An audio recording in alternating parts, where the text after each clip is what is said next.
Okay, my friends, welcome back into another reverse 1999 video. We have some juicy information about 1.3 that we're going to unpack today.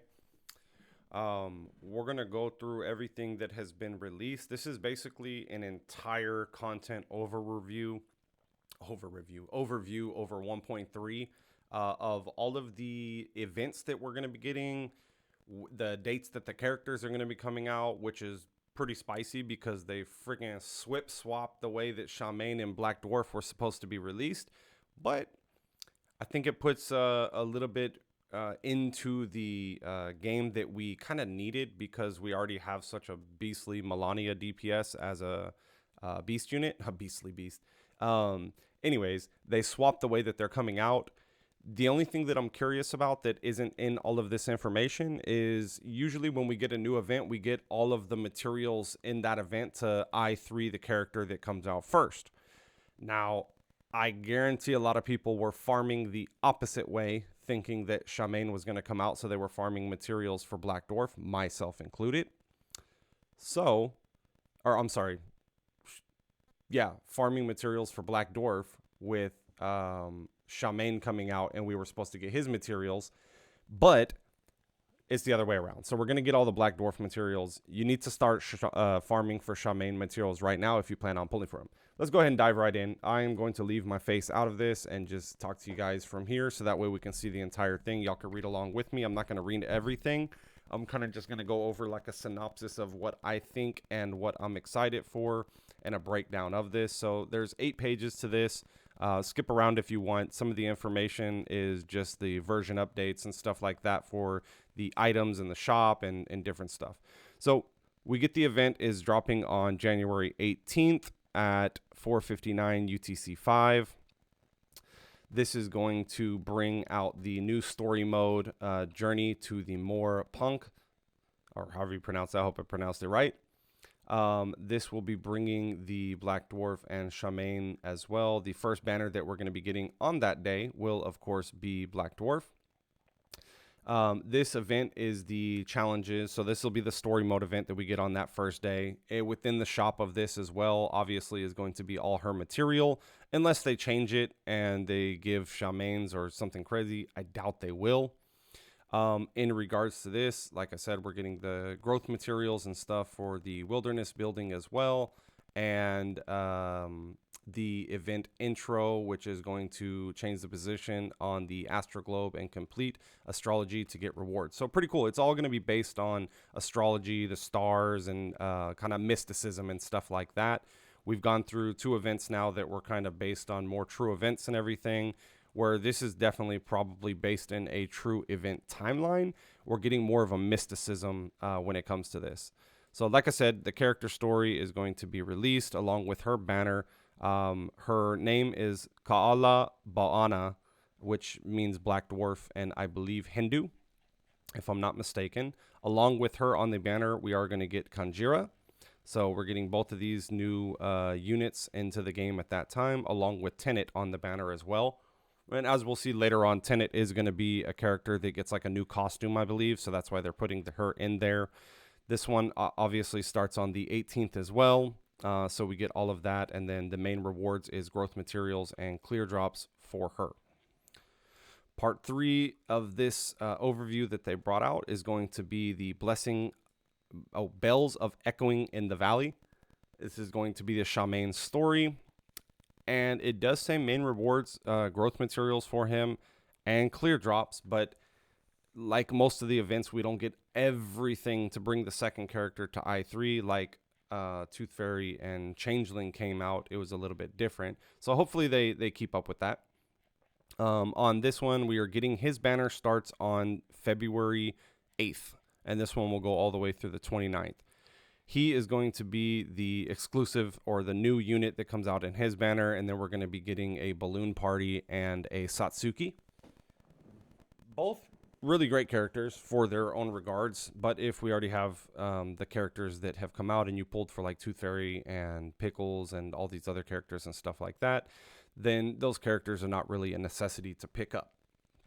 Going on from there, we get the update for home practice. This is a new event, I believe. Minor accident happened, or the second part of the story, I believe. Actually, I'm sorry. Yeah, so second parts of both of the stories will be coming out as well. It's showing that they come out on the same time, the 118 and then 28 with that. I guess they just separated these pages to make it look like more, but it's really just the second half of their stories, or mainly just more of their story.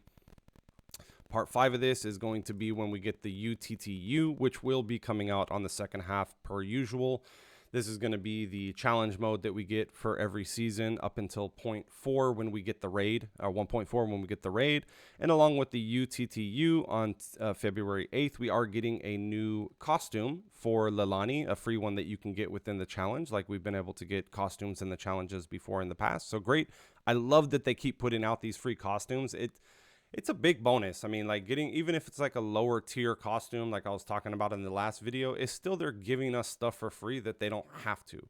And a lot of characters still, a lot of people still like using some of these lower tier characters just to show that they can go through the story and go through all the events without buying summons or going through summons and everything like that.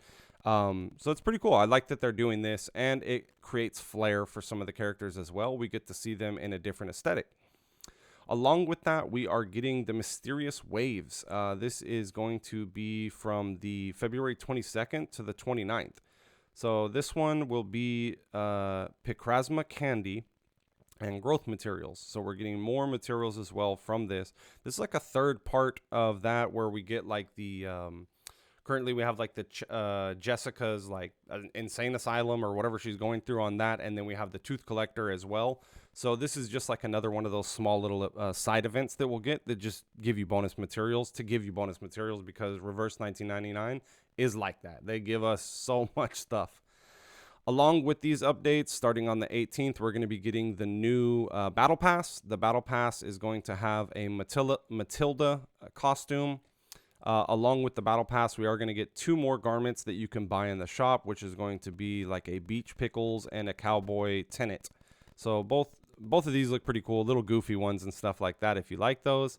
Battle Pass, I've enjoyed getting the Battle Pass so far. I like, providing anything that I can to the game, because they've given us so much already.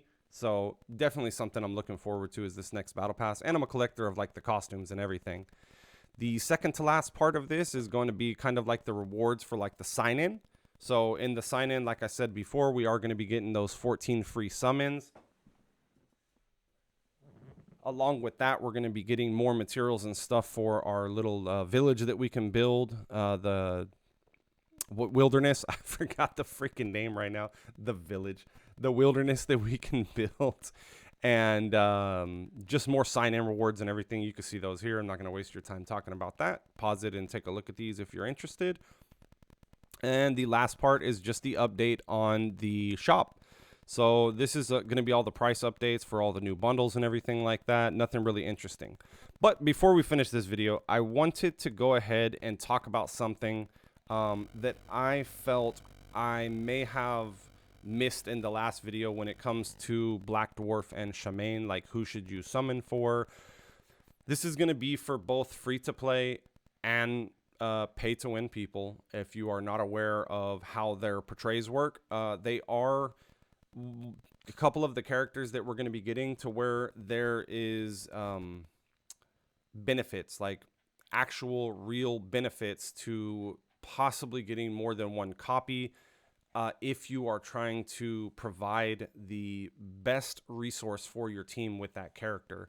So first up with Black Dwarf, I would say that getting her at P1 is probably all you need to do. If you are just getting her to collect and you're not going to be like maining her on a team, then get a copy of her and move on. What I'm explaining right now is just to get the most value with the minimal investment that you would have to make in that character to make them pop off. So as we went over, her kit does revolve around her stacking these different planets. And P1 gives her a bonus planet to stack. Everything else is just going to be more of like damage increase and the way that the stacks work. the maximum benefit, or not the maximum, but the best benefit for investment is definitely going to be P1. Now, Shamane is a different story. Shamane is either you grab one and you're done, or you go to 2 and you're done, or you go all the way. If you go past 2 and you get a third, you might as well just go all the way for whales and stuff like that. I mean, most whales are just going to P5 everyone anyways. It doesn't bother them. But he really gets benefit from getting to P2 to P5 from 60% to 100%. I mean, 100% crit rate on a primary target is, the damage just goes insane. I mean, just looking at the kit, the damage will just go insane on that. I would not waste summons if you think that you're only going to have enough to get to P1. It's a waste. Just get you one and be done with it, and grab them on a rerun later on. If you have the resources and this is the main character that you've been waiting for, and you're not worried about summoning on the next couple of banners for like the Greek characters or the back in that freaking the Ula character, the Fire Girl and stuff like that, then try to go for that P2. Really, truly, I mean, P5 is whale material. Like, none of us are going to get that unless we're spending money, or unless you literally saved everything since day one and this is the character that you're going to summon for.